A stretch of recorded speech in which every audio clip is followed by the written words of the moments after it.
Today's News Talk Radio, TNT with Trish Wood. Hello, everybody. Welcome to the Trish Wood Show. My name is Owen Stevens, filling in for Trish Wood. I'm very excited to be here to be able to bring you commentary from at home where I am in Michigan right now. I just moved, as well as abroad and throughout the globe. This is going to be a great show. I have a lot of guests that are on today. Thank you for tuning in. I want to shout out TNT right now. In a day and an age where the internet has seemingly been hijacked by the radical left to introduce and shove down your throat a radical agenda, it is more important than ever to use the internet in ways that can combat the way that they are using it. So what they're doing right now with Facebook, with Instagram, with all of these social media platforms, including the internet broadly, Google, if you look up a conservative opinion on Google, you can't even get it sometimes. The censorship is absolutely unreal. But conservatives need to start using the internet to their advantage, and that is what TNT does. It is so great that we have a team of expert people that are in the background right now. My producer, Alex, doing a wonderful job. Dave, who I work with regularly, as well as Jennifer, who has gotten a bunch of guests today. These are people that care about what they're doing. They are excellent at their job, and I want to thank them right now. So wherever you are, they're not going to be able to hear you, but give them a quick applause for all the people that are behind the scenes doing their real work. That is so important to make sure that we give them their due. So now I'm on the air today with Matthew Arrett, who is absolutely amazing. He has written this great article I want to talk to him about, and it's really insightful. And we're going to get to a section really about energy and about nuclear energy, solar and wind power, specifically as it relates to developing third world countries, specifically Africa, and the African countries that are struggling with energy production at a time where it's more critical than ever to make sure that we expedite their development. These are countries that are developing fast, but due to the agenda of the radical left, they are threatened. They are threatened with climate alarmism. They are threatened with this climate change culture that almost demands that we must repress success, that we must take what has worked, that we must take capitalism, which is is the single greatest tool for human benefit, to benefit humankind. That's the single greatest tool we have. It's liberated billions of people out of poverty. And that is exactly what they are opposed to. They are opposed to prosperity. They are opposed to human dignity, individualism, freedom of thought, and most of all, they are opposed to God the Father, the Holy Spirit, and the Son. They are opposed to Christian and Judeo-Christian values that are at the basis of this country. I'm joined right now by Matt Arrett. Matt, how are you doing today? Oh, I'm doing very good. Thank you for having me on. Absolutely. This is going to be so fun. So I want to talk about your article that you wrote. Specifically in the section, I'll just get to the article title. It's Russia and Africa, Connecting Continents with Soft Power, something that's very, very interesting. And I want to read a quote from the section titled Nuclear on the Move. You write, in 2018, Putin stated that Russia will light up Africa and emphasized that Russia would help all nations with oil, gas, and nuclear development projects. One of the things that struck me so much about that statement was how starkly it contrasts with some of the goals of the WEF and the World Economic Forum and what other Western countries besides Russia are trying to push, namely this green energy, this reliance on wind and solar, which do not work in the same capacity as oil, gas, and nuclear development do. So what are your thoughts on that contrast right there? Yeah, no, indeed. And that was a breath of fresh air. A lot of people are not aware, but Africa has been under a conscious policy of technological apartheid now for generations. There was an effort by the Pan-African Union that had many of its leaders assassinated or overthrown by CIA, MI6 style coup d'etats throughout the 60s, 70s, even into the 80s. Yeah. It's a long list.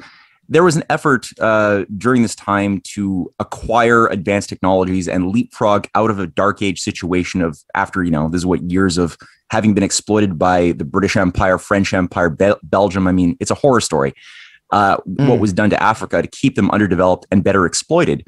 And so the idea by many of these leading figures, including Kwame Nkrumah, Patrice Lumumba, my God, it's a big list, was to use the best of human knowledge to leapfrog. People like John F. Kennedy, great leaders of the West, Charles de Gaulle were more than happy to help by providing nuclear power, the idea of providing Africa with the means of production, the means of having the intellectual resources to do it themselves. The adage of better to teach a man to fish than to give him a fish.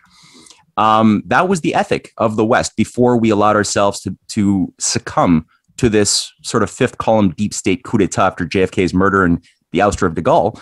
And so since then, there's been a conscious effort to keep Africa underdeveloped so that they could, again, be better exploited by Barrick Gold and other mining corporations that are mostly located in the British Commonwealth. And only South Africa has had the right to access nuclear power, largely because up until like 1993 or 94, they were an apartheid racist state with most, a minority white governance. So they were allowed to have it, but no one else was. Russia has thrown that completely overboard and has opened up now the door for massive third, fourth generation nuclear technology for Egypt, for every country in so-called dark Africa. It's a breath of fresh air. People have a lot of hope for this.